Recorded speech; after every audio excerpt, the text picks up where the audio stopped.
I am Simon Bosman and I'm 53 years old. I've actually always been into cycling of some sort. I always wanted to jump off things. I'm a Leo. Show off.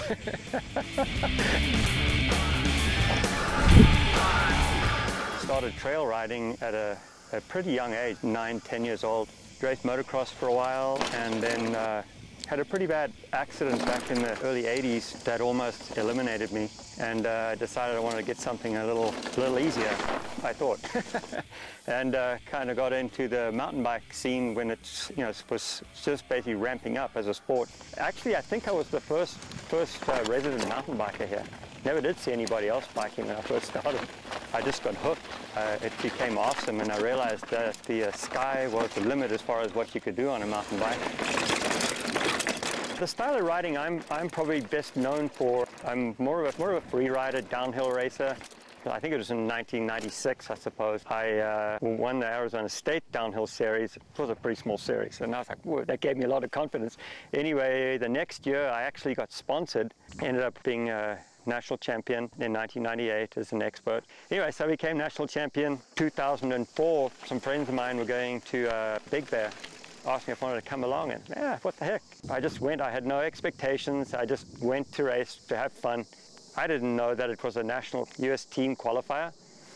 Well, about a month later or so, I got a thing in the mail from USA Cycling to say I'd qualified for the US team to represent the United States at the Masters World Championships. I went back again, 2006. I'd broken my leg.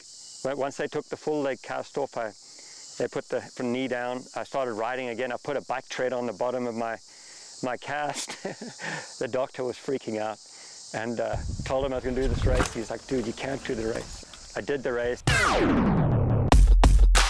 Some people say I'm crazy, and the way I look at it is it would be crazy if the people asking me were doing it, but the way I look at it is I'm pretty confident what I can do.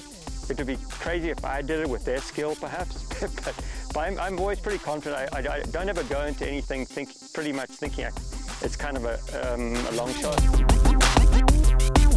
The white line in Sedona has become an extremely well-known, I'm going to call it a trail, although it's not really a trail. It's very steep.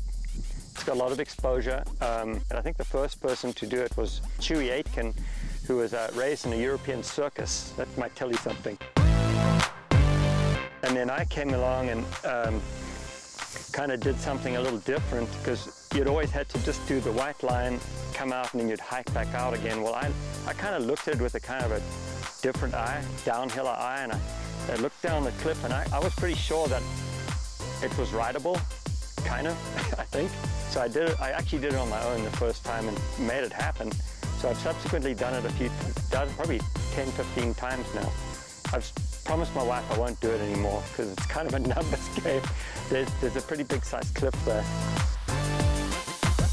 It's a sport for anybody. You'll continue learning. The more you get into the sport, the more you learn, the more you realize you don't know. I'm constantly learning. I just think that if you stick with anything, anybody can become something at anything if you just stick with it. How about that?